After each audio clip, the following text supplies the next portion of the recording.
भर्तृ भूप ने, भर्तृ एक राजा था। उसकी पत्नी जो थी बहुत उसकी नजरों में बहुत ही सुशील और बहुत प्रिय थी। वो अपनी पत्नी को प्राणों से भी प्रिय मानता था और उसको बहुत ही वफादार मानता था। अब परमात्मा कहते हैं सो छल छिद्र मैं करूं अपने धन के काज। पता नहीं किस कारण से परमात्मा कैसी चोट लगाता है अपनी प्यारी आत्माओं को इस काल के जाल से उकासने के लिए, बाहर निकालने के लिए। अब पिछले पुण्य संस्कारों से प्राणी राज्य पद प्राप्त करता है और राज्य पद उसको प्राप्त है तो उसको जहां सांसारिक सुविधा सबसे टॉप मोस्ट होती है, सबसे उत्तम होती है। अब जैसे हम नीचे स्तर के व्यक्ति होते हैं जो हैंड टू माउथ होते हैं, उनको यदि थोड़ी सी सुविधा हो जाए वो भी धरती आकाश एक कर देंगे। इस काल की कुबद हमारे अंदर सब में भरी हुई है। अब परमात्मा कैसे कृपा करते हैं अपनी प्यारी आत्माओं को काल के जाल से निकालने के लिए। अब राजा बन गया, पिछला पुण्यकर्मी प्राणी था, राज्य प्राप्त हुआ। राजा बनते ही अपने कर्मों को बिगाड़ने में जुट जाता है, लग जाता है। राजा शिकार खेलने जाता है और वहां उसकी हॉबी है ये निशाना साध कर तीर मारा करते, पहले गोली या बंदूक ना थी और जचा के जैसे मर्गों की डार लाइनें जाती थी हिरणों की, और उनमें दचा कर राजा बड़े शौक से एक तीर मार दिया, फिर दूसरा मार दिया, फिर तीसरा मार दिया। 3-4 मर्गों को मार के घर लाता और फिर बनवा के मांस उनका खाता।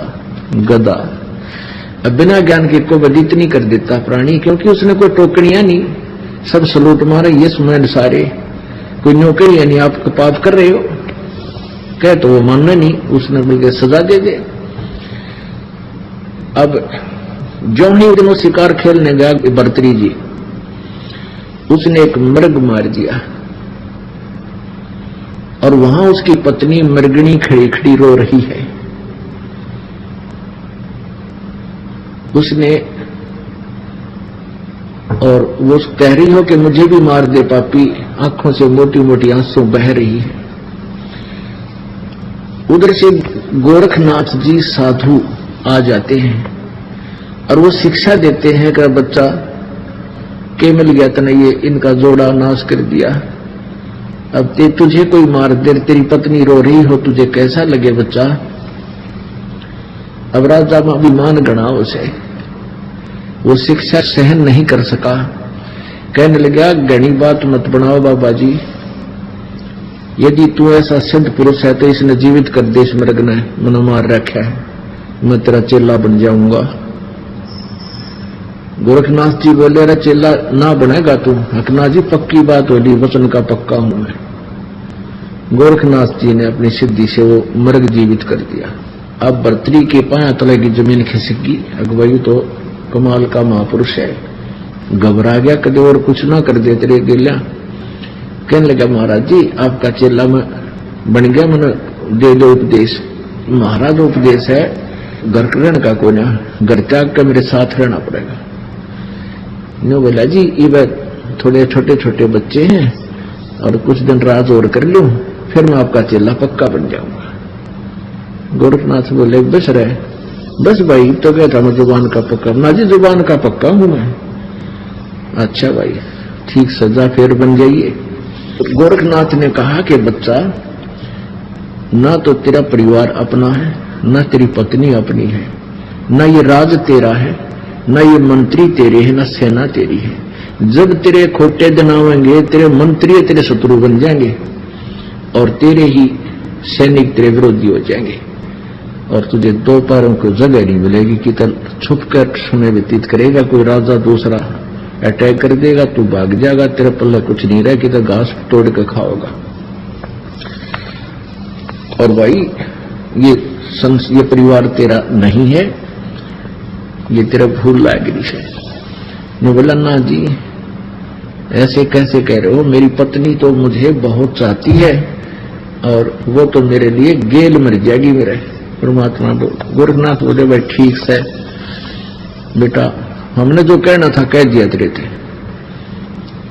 आप जब इच्छा हो, जब छकले इस राज पे और छकले इस संसार तो जब आजिए मेरे पास, अपना स्थान बता दिया कि मैं वहां रहता हूं।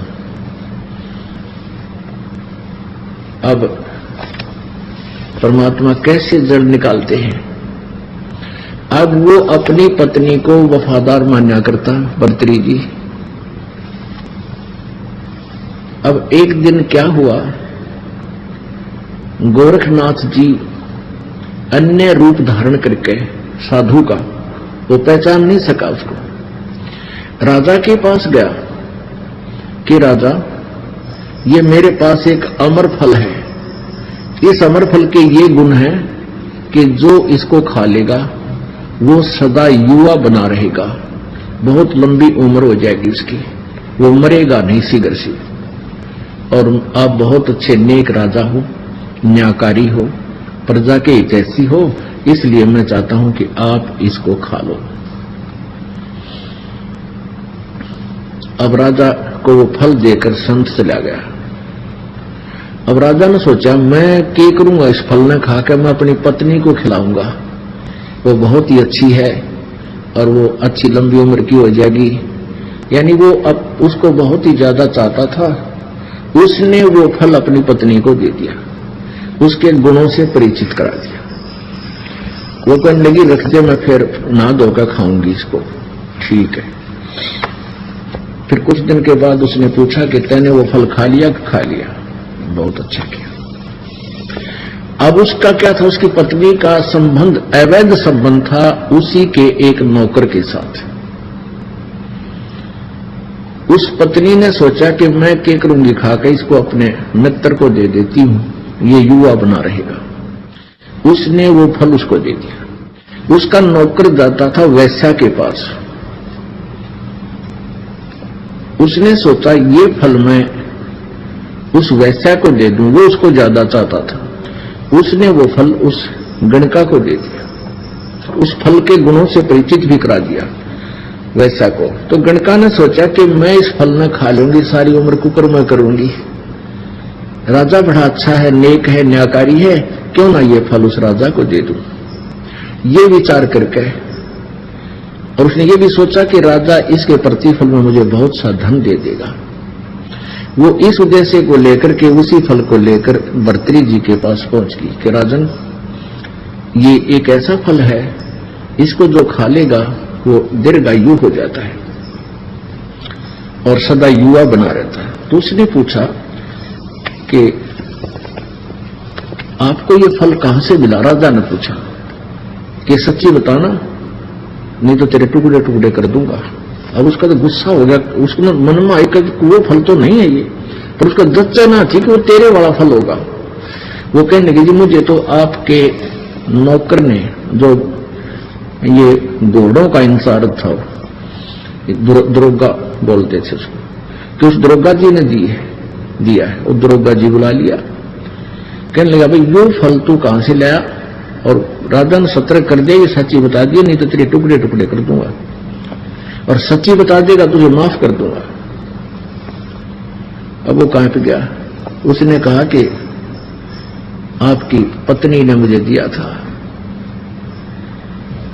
सारी कहानी बता दी उसने। तो फिर उसकी पत्नी से पूछा, वो तो नाटकी, पहले तो मना किया, फिर घुड़सवार सामने खड़ा कर दिया, फिर नीची गर्दन कर ली उस नालायक ने। अब उसके पैरों तले की धरती निकल गई उस भर्तृहरि की। पुण्यात्माओं, एक चोट सिधारिया जिन मिलन दाचा,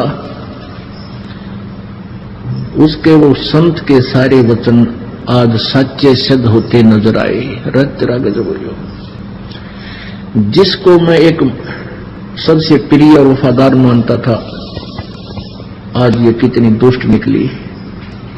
उसी दिन से राज त्याग दिया और गोरखनाथ जी के चरणों में जाकर गिर गया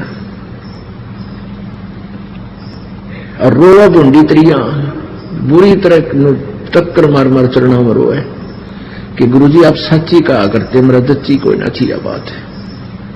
गोरखनाथ जी कहते तू जिसको अपना मान रहा है वो तेरा नहीं है। यहाँ कोई भी किसी के सामने सच्चा नहीं बोल रह सकता, कोई सच्ची बोलता है नहीं, ना बाप बेटे से बोल सकता। कुछ ऐसी परिस्थितियां आ जाती है उसने कुछ बातों को छुपा कर ही रखना पड़ता है। और भाई ये झूठा लोक्स है, तू जिसको अपना मानता वो तेरा कभी नहीं हो सकता। तेरा तो भगवान है और उसको तू भूल रहा। तो भर्तृहरि जी का उस दिन ये सारी बातें सच्ची जचें थी जो जो संत कहे था। अब गोरखनाथ जी बोले भाई देख ले बेटा, ये जीव जब माने है जब इसका प्रैक्टिकल हो ले, वैसे कितनी बात बना लो कति नहीं दसती, कोई ना कोई अटकल लाए रखे ना, वो तो मेरा खास है। चलो वो खास भी है मान ले, बड़ी बात ये नहीं होता कि सभी पत्नियां नालायक होती हैं या सभी पति बुरे होते हैं। मान लीजिए आप जी की पत्नी भी बहुत वफादार भी है, बहुत शील स्वभाव की भी है, पर वह तेरी नो को ना कल तेरी मृत्यु हो जाए, वह गेल का नाम रहे और गेल मर जाएगी जब कौन से आगे इकट्ठे जाए, कोई गद्दी बनेगी कोई गद्दा बनेगा, तो बताओ वो तेरे हुए क्यों करे। तो इस तरह की बातों को समझा बुझाकर इस काल जाल में फंसी बूढ़ी आत्मा को प्रेरित किया जाता है कि जो तेरा ठिकाना है उसकी तरफ अग्रसर हो। अब फिर इसी तरह गोपीचंद नाम का राजा था। ये दोनों आपस में इनका नाता भी बताते हैं, गोपीचंद और भर्तृहरि। ये इसने भी ऐसे ही अपनी मां के कहने से राज त्याग दिया था और गोरखनाथ जी के दोनों शिष्य बन गए थे। अब पुण्यात्माओं कहते हैं जो गुरु वचन पर डट गए कट गए फंद 84 के, भाई जो गुरु वचन पर डट गए कट गए फंद 84 के। पर वो किस सत्र का गुरु है और क्या उसके पास वस्तु है, उसी सत्र का लाभ भी गुरु वचन पर डटने से ही, रुकने से ही, स्थिर रहने से, उसका ओबीडेंट रहने से ही मिलेगा। अब गोरखनाथ जी ने उनको कहा दोनों को, वो दोनों गोरखनाथ जी के शिष्य बन गए। गोरखनाथ जी ने कहा कि तुम दोनों जाओ अलवर, राजस्थान में अलवर शहर है, वहां का एक राजा था, वो एक दुर्ग बनवाया था, एक फोर्ट किला, वो किला बनवाया था, छिनवा रहा था। गोरखनाथ ने आदेश दे दिया कि अलवर के राजा के किले में जाकर तुम मजदूरी करो 12 वर्ष तक, और उसका कोई मेहनताना नहीं लेना, अपने खाने के लिए कहीं और मजदूरी और टाइम करना। उन्होंने कहा जो आज्ञा गुरुदेव। अब जिन्होंने परमात्मा पाना है, जिनको परमात्मा चाहिए, फिर बकवाद की तरह गुरु जी ने तो कह दिया फाइनल है, चाहे शीश देने की कह, चाहे कुएं में पढ़ने की कह, चल पढ़ना चाहिए। तो गुरु जी है तो या तो गुरु जी मानो मत, उसने निकम्मा है तो फिर उसको गुरु जी का फिर नाता के अपना छोड़ एक तरफ जा बैठे। और जो संत होते हैं वो हित में ही कहते हैं, उसका वर्तमान में भले ही कोई रिजल्ट निकलता ना दिखे पर परिणाम बहुत अच्छा होता है लास्ट में। अब वो आदेश पाते ही गुरुदेव का चरणों में मस्तक रखकर और चल पड़े, जो आ गया गुरुदेव। ठाक अपना बैग पहुंच गए अलवर के किले में जहां मजदूर मजदूरी करा करते थे। जो समय मजदूरों का होता था उतना समय तो वहां करते, फिर उसके बाद अपनी रोजी रोटी के लिए कहीं तलाश करने लगे ओवर टाइम जॉब। 2 दिन हो गए कुछ नहीं मिल रहा, भूखे सो जाते, सुबह उठते फिर मजदूरी करने चले जाते। एक दिन वो दोनों बैठे आपस में बातें कर रहे थे कि भाई जो गुरु जी का आदेश है शर जा सका है, जब घर छोड़ दिया, राज त्याग दिया, परमात्मा पाना है और गुरु के आदेश में वचन में रहना है और ऐसे ही मिलेगा तो ये बेसिक शरीर दवाई, ये उल्टे कदम नहीं हटा सकते। अब मरा चे जीवा, 2 दिन हो गए, भूख जोर की लाग रही है। राजा थे, राजा को तो 2 घंटे भूख ना उठे, परंतु शीश दे दिया, फिर वो अग्रम अग्रम नहीं रहती। दोनों जने बैठे बैठे जमीन पर बैठे बातें कर रहे थे, भाई ये तो मौत आवेगी, 1-2 दिन में मौत हो जाएगी, जब आहार रोटी ना मिल रही थे। सुबह सुबह का समय था, वक्त से बैठे बतलावे थे, और नीचे कुम्हार मिट्टी खोदा था। नीचे वो बना देता गुफा सी बढ़िया मिट्टी निकालने के लिए, और वो ऊपर बात करें थे, उसी का ऊपर बैठे गुफा के। कुम्हार ने सोचा ये तो भाई कोई अच्छी आत्मा है और साधु बन गए और न रोटी ना मिल ली। तो वो आया ऊपर, कहने लगा भक्तों तुम तो भगत दिखाई देते हो। अकना जी हम तो मजदूर हैं। अच्छा, आप लगता है आपने 2 दिन हो गए आहार नहीं किया। हाँ जी 2 दिन हो गए आहार का कोई दाव लग, कहीं बैठा नहीं, सूत बात बनी नहीं। तो कुमार बोला कि भाई हमने रोटी ला रखी मेरी, तुम रोटी खा लो। ने बोला नू ना खावा, पिताजी हम पहले मजदूरी करेंगे, आप हमें मजदूरी दे दो, कोई काम बता दे तो मजदूरी करके फिर रोटी खावांगे, वैसे रोटी हम खावांगे। उन्होंने बहुत आग्रह किया, भाई मेरी 8 रोटी 10 रोटी आती है, यहाँ अपने काम करता हूँ जहां पर, और बेटा आधी आधी खा लेंगे, तुम खा लो ना, ऐसे नहीं खाऊंगा, हमें मजदूरी बता। तो ने बोला भाई तुम के मजदूरी बताऊं, नो करो तुम मेरी अगार पानी घेर कर गारा बना दिया करो और मैं ये मटके बना दिया करूंगा, तुम रोटी खा लो। अब ठीक है, ऐसे करने लगे। अब उधर से वो कहने लगा अपनी पत्नी से कि 2 सेवक और हैं, 2 की रोटी कुछ ज्यादा भेज दिया कर।